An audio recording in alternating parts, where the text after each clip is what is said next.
this out, YouTube. In 2006, Miguel Guzman passed away. And 6 years later, his German Shepherd, Captain, is still guarding his grave. Now, the reason why this story is so amazing is because after he died, the dog ran away. The family thought that, the dog, they couldn't find him. They thought maybe he had been hit by a car and killed.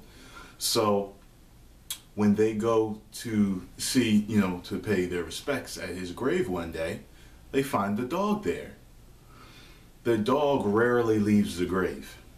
And he came up to them when they found him, crying and whimpering, like they do when they're sad, when they know something is wrong.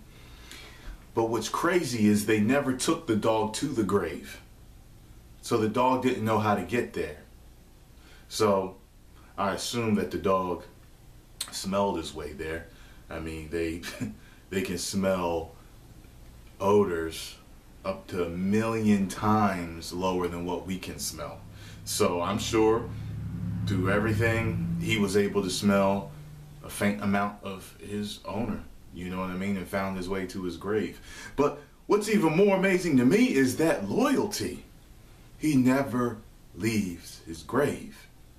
Now, I've heard that German Shepherds are some of the most loyal dogs in the world. And they only have one master. So, it was funny because, I sell security systems. I went to this one house and this couple had a huge German Shepherd. And they were talking to me about him, and they were just like, yeah, but the wife was like, yeah, but it's his dog. And I was like, what do you mean? He said, well, he protects both of us, but he really listens to him. And if we play around, we're wrestling, he'll start to bark at me. I was like, really? And she was like, watch. So she went and she grabbed him and started just shaking him, and the dog was like, rrr. I was like, wow. She was like, yeah, that's his dog. And so I assumed that this was Mr. Guzman's dog, and he has not left his side. I wish humans were this damn loyal. That's what I'm talking about when you see what y'all know how I feel about animals. I'm like, damn. After he died, he would not leave his side for 6 years, and he's still there. So I guess they probably just bring him food or whatever. You know what I'm saying? I don't know but I guess the dog sleeps there and just guards it. Look, I'm gonna post a link below, and you're gonna go and you're gonna see the picture, and you're gonna know what I'm talking about. He's just sitting there. Like a dog would, just, how they are when they be sitting on somebody's porch or whatever. That's all the dog is doing. Like I said, I wish humans were this damn loyal. Shit. Imagine if we had that much loyalty. You know what I'm saying? Just while we're alive, for someone to always stick by our side and love us unconditionally, which is very hard for humans to do. Humans, I know that's something that God is supposed to have. A quality that God has, but animals do too.